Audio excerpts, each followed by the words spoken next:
अस्सलाम वालेकुम। मैं हूं हसन अहमद और आप देख रहे हैं ऑब्जेक्टिव स्पॉट। लास्ट लेक्चर में हमने पास्ट परफेक्ट टेंस सीखा था। आज हम सीखेंगे पास्ट परफेक्ट कंटिन्यूस टेंस। लेकिन उससे पहले एक छोटी सी रिक्वेस्ट है, अगर आपने हमारे चैनल को अब तक सब्सक्राइब नहीं किया है तो काइंडली सब्सक्राइब कर लीजिए और बेल आइकन को भी प्रेस कर लीजिएगा ताकि आपको हर न्यू आने वाली वीडियो की नोटिफिकेशन टाइमली मिल जाए। तो चलिए स्टार्ट करते हैं। हम इसको भी उसी तरीके से पढ़ेंगे जैसे हमने पिछली टेंसेस वगैरह सीखे। तो अगर आपने नहीं देखे हैं तो काइंडली देख लीजिए, तो आपको अच्छे तरीके से तो इसकी आइडेंटिफिकेशन देख लेते हैं। देखें, किसी भी सेंटेंस के अंदर रहा था, रही थी या रहे थे जैसे अल्फाज आ रहे हैं तो वो पास्ट परफेक्ट कंटिन्यूस टेंस का एक सेंटेंस हो सकता है। ठीक है, तो लेकिन आपको एक कन्फ्यूजन हो रही होगी कि जो पास्ट कंटिन्यूस टेंस के आइडेंटिफिकेशन थी वो भी ऐसी थी, रहा था, रही थी या रहे थे। तो हम इसको डिफ्रेंशिएट कैसे करेंगे? तो देखिए, जो पास्ट परफेक्ट कंटिन्यूस टेंस का जो सेंटेंस होगा ना, उस वहाँ पे आप टाइम मेंशन होगा। ठीक है, कि कोई काम हो रहा है तो वो कब से हो रहा है। ठीक है, तो अभी आप फॉर्मूला देखेंगे तो आप आसानी से आपको समझ में आ जाएगा। ये सब्जेक्ट ऑब्जेक्ट और वर्ब तो हम सीख ही चुके हैं, सामने लिखो, अभी आप देख लें क्या चीज़ होती है, क्या सब्जेक्ट क्या है, ऑब्जेक्ट क्या है और वर्ब क्या है। ठीक है, तो हम आगे बढ़ते हैं। Affirmative, subject had been, verb की फोर्थ फॉर्म, देन ऑब्जेक्ट और सिंस और फॉर। यहाँ पे देखें एडिशनल चीज़ क्या है, सिंस और फॉर। तो इसको जो आप देख लीजिएगा, ये पास्ट परफेक्ट कंटिन्यूस टेंस का फॉर्मूला है। ठीक है, उसका अफर्मेटिव। नेगेटिव देख लें, subject had not been, verb की फोर्थ फॉर्म, ऑब्जेक्ट सिंस और फॉर। ठीक है, तो ये चीज़ देख लीजिएगा कि हैड के बाद नॉट आएगा, देन बीन आएगा। ठीक है, तो यहाँ पे कंफ्यूज नहीं होइएगा। ठीक है, तो आगे बढ़ते हैं।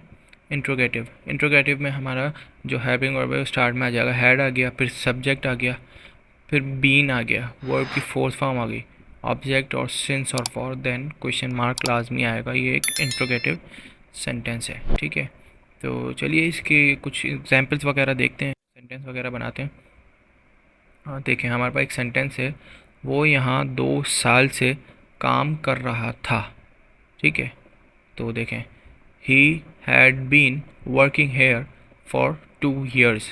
ठीक है, यहाँ पे ही सब्जेक्ट हो गया, हैड बीन इसके वो देखिए फॉर्मूले के अकॉर्डिंग आ गया यहाँ पे।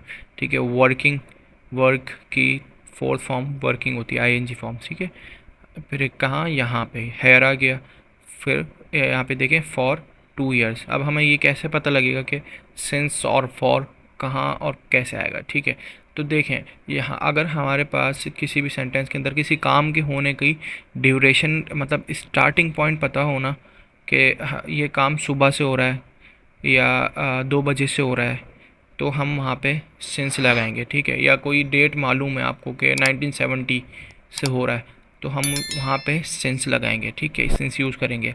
लेकिन जहाँ मैं उसकी स्टार्टिंग पॉइंट का नहीं मालूम ना, अब जैसे यहाँ पे लिखा है वो 2 साल से काम कर रहा है, कौन से 2 साल से, तो यहाँ पे हमें कोई ड्यूरेशन, मतलब स्टार्टिंग पॉइंट हमें मालूम नहीं है। ड्यूरेशन तो पता है कि 2 साल से, लेकिन इस स्टार्टिंग पॉइंट नहीं मालूम, तो इसलिए हमने यहाँ पे फॉर यूज़ किया है।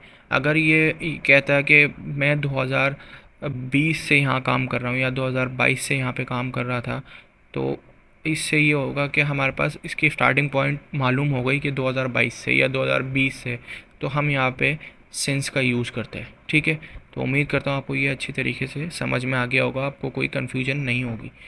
ठीक है, तो देखें, अब हमारे पास एक और सेंटेंस है, क्या वो 5 बजे से सो रहा था? ठीक है, ये एक इंट्रोगेटिव सेंटेंस है। ठीक है, तो इसका देखें, had he been sleeping since 5 o'clock। ठीक है, तो हैड यहाँ पे हेल्पिंग वर्ब जो स्टार्ट में आ गया, फिर सब्जेक्ट आ गया, फिर बीन आ गया, वर्ब की फोर्थ फॉर्म स्लीप की स्लीपिंग हो गई, सिंस यहाँ पे इसलिए आया है देखो कि यहाँ पे लिखा है 5 बजे से सो रहा है। टाइम यहाँ पे हमारी जो इसकी स्टार्टिंग पॉइंट है वो यहाँ पे मेंशन है 5 बजे से। ठीक है, तो यहाँ पे इसलिए सिंस आ गया, since 5 o'clock, had he been sleeping since 5 o'clock। ठीक है, तो उम्मीद करता हूँ आपको ये भी अच्छी तरीके से समझ में आ गया होगा। एक और एग्जांपल देख लेते हैं। देखें, ये हमारे पास एक नेगेटिव सेंटेंस की एग्जांपल आ गई है, मैं यहाँ 2 दिन से नहीं आ रहा था। ठीक है, मैं यहाँ 2 दिन से नहीं आ रहा था। एक देखें, अब इसका फॉर्मूला वो एग्जांपल देखें, I had not been visiting here for 2 days। I hadn't been visiting here for 2 days।